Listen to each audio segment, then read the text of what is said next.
অসুবিধা হয়, পানী জমা হৈ যায়। তাৰ উপৰি গাড়ী অভাৰটেক কৰিবৰ কাৰণে অলপ অসুবিধা হয়, গাড়ী চাই পানী ছিটিকে আৰু গাড়ীৰ বস্তু ভাঙি উঙি যায়। আজি অত বছৰৰ পৰা এই ৰাস্তাখিনি ভালেই হোৱা নাই, সেইটো কাৰণে আমাৰ বহুত অসুবিধা হৈ আছে গাড়ীৰ কাৰণে। গাড়ী এটা আমি ভালকৈ লৈ যাব নোৱাৰোঁ আৰু পানী জমা হৈ থাকে।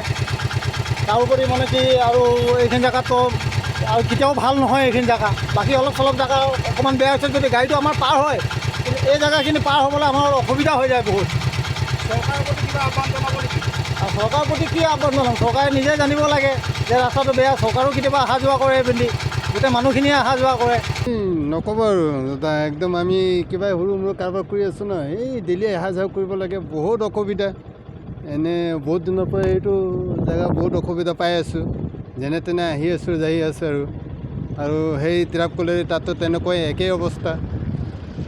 হয়, চৰকাৰৰ প্ৰতি কিবা আহ্বান জনাব নেকি ৰাস্তাটো ভাল কৰি দিব? অঁ, চৰকাৰে যদি যেনে তেনে কিবা যদি এটা কৰি দিয়ে ভাল হয় আমাৰ কাৰণে। আমিও সেইটোৱে বিচাৰোঁ, চৰকাৰে যাতে এনেকৈ কিবা এটা কৰি দিয়ে বুলি। হয়, কিমান দিনৰ পৰা ৰাস্তাটো এনেধৰণৰ জৰাজীৰ্ণ হৈ আছে? এইটো বহুত দিনৰ পৰা হৈ আছে, এনেতো আমি দিন তাৰিখ ক'ব নোৱাৰোঁ, কিন্তু বহুত দিনৰ পৰা এনেকুৱা অসুবিধা পাই আছোঁ। সকলোৱে জানে যে মাৰ্ঘেৰিটাত এতিয়া চাৰিচকীয়া বাহনৰ ভিতৰত থাৰৰ সংখ্যাটো খুব বৃদ্ধি পাইছে। আমি দেখিবলৈ পাইছোঁ যে বহু লোকে 4x4 থাৰখন 4x4 যিখন থাৰ, সেই থাৰখন ক্ৰয় কৰিছে। এতিয়া থাৰখন আমি সকলোৱে জানো যে অফ ৰ'ডিঙৰ কাৰণে বিখ্যাত, যে থাৰখন সদায় বেয়া ৰাস্তাত চলাবৰ কাৰণে খুব এটা ভাল গাড়ী বুলি কোম্পানীটোৱে দাবী কৰি আহিছে। গতিকে থাৰখনটো আৰু মাৰ্ঘেৰিটা পাহাৰত চলাব নোৱাৰে, কাৰণ মাৰ্ঘেৰিটা পাহাৰত চলে JCB, মাৰ্ঘেৰিটা পাহাৰত চলে ফকলেণ্ড। গতিকে থাৰখন ক'ত চলাব? সেইবাবে আমি ভাবোঁ যে বিধায়ক ডাঙৰীয়াই হয়তো থাৰৰ যিসকল মালিক তেওঁলোকক সুখী কৰিবলৈ এই আমাৰ যি ৰাষ্ট্ৰীয় ঘাইপথটো আছে, সেই ৰাষ্ট্ৰীয় ঘাইপথটোৰ যি জৰাজীৰ্ণ অৱস্থা, সেই অৱস্থাটো যাতে কোনো ধৰণৰ ব্যৱস্থা গ্ৰহণ কৰা নাই, এয়া একমাত্ৰ অকল এই আমাৰ যিসকল থাৰৰ মালিক আছে, এই থাৰৰ মালিকসকলক সুখী কৰিবৰ বাবে আচলতে এয়া বিধায়ক ডাঙৰীয়াই জানি বুজি আচলতে মাৰ্ঘেৰিটাৰ যি জৰাজীৰ্ণ ৰাষ্ট্ৰীয় ঘাইপথৰ যি দুৰৱস্থা, সেই দুৰৱস্থা ৰূপত ৰাখিছে। সিদিনাখন যেতিয়া আমি জাগুনৰ পৰা আহি আছিলোঁ, ঘৰৰ অভিমুখী যাত্ৰা আমি কৰি আছিলোঁ, তেতিয়া এখন এম্বুলেঞ্চত 2জন ৰোগী আছিল আৰু এম্বুলেঞ্চখন সেই ৰাস্তাটোত মানে পুখুৰী নে গাত ধৰিব নোৱাৰি এম্বুলেঞ্চখন ফচি গ'ল।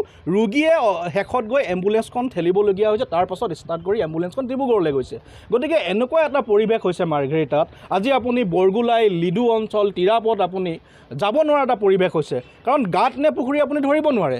আমি জানো যে এই গোটেই ৰাস্তাটো বিধায়ক ডাঙৰীয়াই ইচ্ছা কৰিলে তেওঁ সদনত দপদপাই তেওঁ প্ৰশ্ন কৰিব পাৰে যে আমাৰ ৰাষ্ট্ৰীয় ঘাইপথসমূহৰ দুৰৱস্থা হৈ আছে মাৰ্ঘেৰিটা সমষ্টিত, এতিয়া সমজিলা হ'ল। গতিকে তেওঁ নকৰে। গতিকে এয়াই আছিল উন্নয়ন। বিজেপি চৰকাৰৰ বিধায়ক ভাস্কৰ শৰ্মা ডাঙৰীয়াৰ এয়া উন্নয়ন আছিল, এয়াই পৰিৱৰ্তন আছিল। আমি আৰু বেলেগ কিবা পৰিৱৰ্তন বুলি ভাবিছিলোঁ, আমি কিবা বেলেগ উন্নয়ন বুলি ভাবিছিলোঁ। আচলতে উন্নয়ন হৈছে আৰু পৰিৱৰ্তন হৈছে, এয়া আপোনালোকে দেখি পোৱা নাই। উন্নয়ন আৰু পৰিৱৰ্তন হৈছে। আজি বিধায়ক ডাঙৰীয়াৰ উন্নয়ন হৈছে, বিধায়ক ডাঙৰীয়াৰ পৰিৱৰ্তন হৈছে। আজি অজস্ৰ সা সম্পত্তিৰ মালিক বিধায়ক ডাঙৰীয়াৰ। আজি আপোনালোকে চাব মাৰ্ঘেৰিটাৰ মুঠ মাটিকালিৰ চাগে প্ৰায় 10% মাটি বিধায়ক ডাঙৰীয়াই ক্ৰয় কৰিছে বুলি আমি বিভিন্ন ৰাইজৰ মুখে মুখে আমি খবৰ পাইছোঁ। এয়া সঁচা নে মিছা আমি নাজানো, যে আমি তদন্ত কৰিব লাগিব, আমি খবৰ কৰিব লাগিব।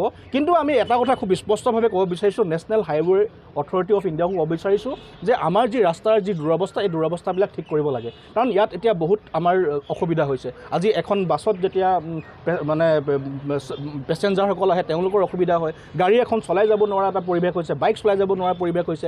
এম্বুলেঞ্চ এখন জাগুনৰ পৰা যদি আপোনাৰ মাৰ্ঘেৰিটালৈকে আহিবলগীয়া হয়, সাধাৰণতে আধা ঘণ্টা সময় লাগে, কিন্তু এতিয়া 1 ঘণ্টা লাগিছে। গতিকে এনে এটা দুৰৱস্থা, যি দুৰৱস্থা হৈছে, দুৰৱস্থা বিভাগীয় কৰ্তৃপক্ষক আৰু বিধায়ক ডাঙৰীয়াক আমি আহ্বান জনাইছোঁ, অনুৰোধ জনাইছোঁ, দাবী জনাইছোঁ, যাতে বিধায়ক ডাঙৰীয়া ৰাষ্ট্ৰীয় যি ঘাইপথৰ যি দুৰৱস্থা, এই দুৰৱস্থা ঠিক কৰিবৰ কাৰণে তেওঁ বিহিত ব্যৱস্থা গ্ৰহণ কৰিব লাগিব। যিকোনো খবৰৰ বাবে যোগাযোগ কৰক 7099017330 লগতে 7099017110 নম্বৰত।